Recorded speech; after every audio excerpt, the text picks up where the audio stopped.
Chapitre 61. Zachée. En route vers Jérusalem, Jésus entra dans Jéricho et traversa la ville. Celle-ci s'étendait au milieu d'une végétation tropicale luxuriante, à quelques kilomètres du Jourdain, à l'extrémité occidentale d'une vallée qui s'ouvrait sur la plaine.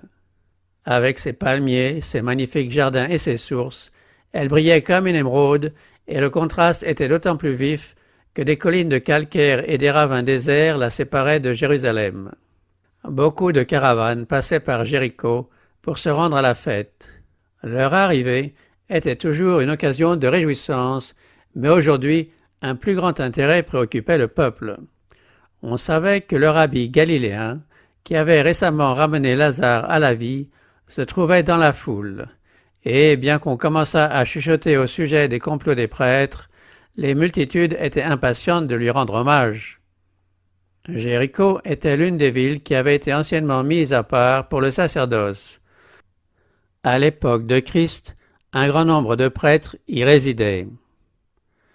Mais la ville avait aussi une population très différente. C'était un grand centre de commerce et on y voyait des officiers et des soldats romains, des étrangers d'origines diverses et beaucoup de péagers qui étaient établis pour la perception des impôts. Le chef des péagers, Zachée, un juif, était détesté de ses compatriotes. Son rang et ses richesses, pris d'une profession qu'ils abhorraient, leur paraissaient l'équivalent de l'injustice et de la concussion. Cependant, le riche officier des douanes n'était pas un mondain endurci.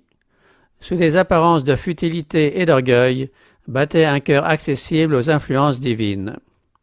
Zachée avait entendu parler de Jésus. La renommée de celui qui témoignait de la bonté aux classes proscrites s'était répandue au près et au loin. Ce chef des péagers soupirait après une vie meilleure. À quelques kilomètres seulement de Jéricho, Jean-Baptiste avait prêché au bord du Jourdain, et Zachée avait perçu un écho de l'appel à la repentance.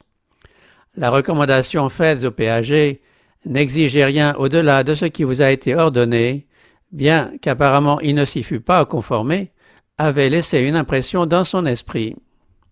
Il connaissait les Écritures et savait bien que ses agissements étaient mauvais. Maintenant, en écoutant les paroles attribuées au grand maître, il se sentit coupable aux yeux de Dieu. Néanmoins, ce qu'il avait entendu de Jésus rallumait l'espérance dans son cœur. Le repentir, un changement de vie était possible même pour lui. Le nouveau maître n'avait-il pas un péager parmi ses plus fidèles disciples? Se conformant tout de suite à la conviction qui s'était emparée de lui, Zachée commença de rembourser ceux à qui il avait fait tort. Il s'efforçait ainsi de corriger son passé, quand la nouvelle se répandit de l'entrée de Jésus dans la ville de Jéricho. Zachée voulut voir le Christ. Il commençait de sentir l'amertume des fruits du péché et de comprendre combien il est difficile à quelqu'un de quitter sa mauvaise voie. Il lui était dur d'être incompris et de voir ses efforts pour corriger ses fautes récompensés par le soupçon et la méfiance. Le chef des péagers désirait contempler le visage de celui dont les paroles avait ranimé l'espérance dans son cœur. Comme les rues regorgeaient de monde, Zachée, qui était de petite taille, ne pouvait rien apercevoir par-dessus les têtes. Personne ne voulait lui faire place. Alors le riche percepteur d'impôts courut un peu en avant de la foule, monta sur un grand sycomore et s'assit parmi les branches, d'où il pourrait voir défiler le cortège. La foule s'approche et passe, et Zachée cherche d'un regard avide celui qu'il désire voir. Au milieu des clameurs des prêtres et des rabbins et des acclamations de la foule, ce désir du chef des péagers, quoique non exprimé, touche le cœur de Jésus. Soudain, un groupe s'arrête sous le sycomore. Ceux qui précèdent et ceux qui suivent font halte, et un regard qui paraît lire dans l'âme se dirige en haut. L'homme juché sur l'arbre n'en croit pas ses oreilles quand il entend ces paroles. Zachée, hâte-toi de descendre, car il faut que je demeure aujourd'hui dans ta maison. La foule s'écarte, et Zachée, marchant comme dans un rêve, indique le chemin de sa maison. Mais les rabbins regardent d'un air maussade et murmurent avec mécontentement et mépris, « Il est allé loger chez un homme pécheur. » Zaché, vaincu, restait muet d'étonnement en constatant l'amour et la condescendance du Christ qui, malgré son indignité, s'abaissait vers lui. L'amour et la fidélité pour son nouveau maître finirent par déceler ses lèvres. Il voulut confesser publiquement sa foi et sa repentance.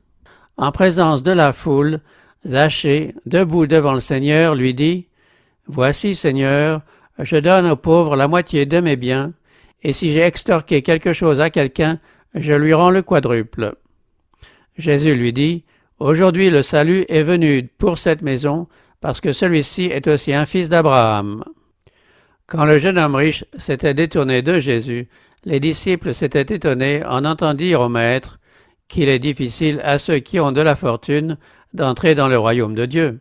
Ils s'étaient dit les uns aux autres « Alors, qui peut être sauvé ?» Ils assistaient maintenant à la démonstration de la vérité exprimée par Jésus. Ce qui est impossible aux hommes est possible à Dieu. Il leur était donné de voir que par la grâce de Dieu, un homme riche peut entrer dans le royaume. Avant même d'avoir aperçu le visage du Christ, Zaché avait commencé de donner des preuves de vraie repentance. Avant même d'être accusé, il avait confessé son péché. Cédant à la conviction du Saint-Esprit, il avait commencé de se conformer aux enseignements donnés à l'ancien Israël et à nous-mêmes. Le Seigneur avait dit longtemps auparavant, « Si ton frère qui est près de toi devient pauvre et que sa main s'affaiblisse, tu le soutiendras, quand même il serait un étranger ou un hôte, afin qu'il vive auprès de toi. Tu ne tireras de lui ni intérêt ni profit, mais tu craindras ton Dieu et ton frère vivra auprès de toi. Tu ne lui prêteras point ton argent à intérêt, et tu ne lui donneras point de tes vivres pour en tirer un profit. Qu'aucun de vous ne fasse tort à son prochain, mais crains ton Dieu. » Ces paroles avaient été prononcées par le Christ lui-même, alors qu'il était enveloppé dans la colonne de nuée, et la première manifestation de la reconnaissance de Zaché pour l'amour du Christ consista à témoigner de la compassion envers les pauvres et les affligés. Les péagers avaient formé une ligue en vue d'opprimer le peuple et de s'entraider dans leurs pratiques frauduleuses. En se rendant coupables de concussion, ils ne faisaient que se conformer à un usage presque universel. D'ailleurs, les prêtres et les rabbins, tout en les méprisant, s'enrichissaient eux aussi par des moyens malhonnêtes sous le couvert de leur vocation sacrée. Mais dès que Zaché céda à l'influence du Saint-Esprit, il renonça à tout ce qui était contraire à l'intégrité. Aucun repentir n'est sincère s'il n'entraîne pas une preuve de réformation. La justice du Christ n'est pas un manteau destiné à couvrir des péchés qu'on ne veut ni confesser ni abandonner. C'est un principe de vie qui transforme le caractère et qui dirige la conduite. La sainteté consiste à se vouer entièrement à Dieu. C'est une soumission complète du cœur et de la vie aux principes du ciel. Dans les affaires, le chrétien doit montrer au monde comment notre Seigneur dirigerait des entreprises commerciales. Dans chaque opération, il doit prouver que Dieu est son maître. Sainteté à l'Éternel, ces paroles doivent être écrites sur le journal et le grand livre, sur les contrats, les factures et les lettres de change. Ceux qui, tout en faisant profession de suivre le Christ, agissent d'une manière injuste, déposent un faux témoignage contre le caractère d'un Dieu saint, juste et miséricordieux.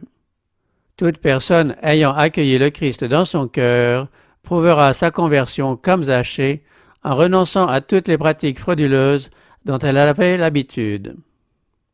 Comme le chef des péagers, elle montrera sa sincérité en faisant des restitutions. Le Seigneur dit, « Si le méchant rend le gage qu'on lui a confié, s'il restitue ce qu'il a ravi, s'il suit les préceptes qui donnent la vie, sans commettre d'iniquité, on ne se souviendra d'aucun des péchés qu'il aura commis, certainement il vivra. » Si nous avons fait du tort à quelqu'un par des opérations commerciales frauduleuses, si nous avons surpris sa bonne foi en affaires, si nous l'avons frustré de son dû, même dans les limites consenties par la loi, nous devrions confesser notre tort et faire restitution dans la mesure du possible. Il est juste que nous rendions non seulement le bien que nous avons pris, mais aussi les intérêts qui se seraient accumulés pendant tout le temps qu'il a été en notre possession s'il avait été placé d'une manière judicieuse. Le Sauveur dit à Zachée, « Aujourd'hui le salut est venu pour cette maison. » Zachée ne fut pas seul à jouir de ce bonheur, toute sa famille le partagea avec lui. Le Christ alla chez lui pour lui enseigner la vérité et pour exposer aux siens les choses du royaume. Le mépris des rabbins et des sacrificateurs les avait tenus loin des synagogues. Maintenant, cette famille, plus privilégiée que toutes les autres familles de Jéricho, put accueillir le divin Maître et entendre directement ses paroles de vie. C'est quand elle reçoit le Christ en tant que sauveur personnel qu'une âme parvient au salut. Zachée avait reçu Jésus non seulement comme un hôte de passage, mais comme quelqu'un devant habiter dans le temple de son âme.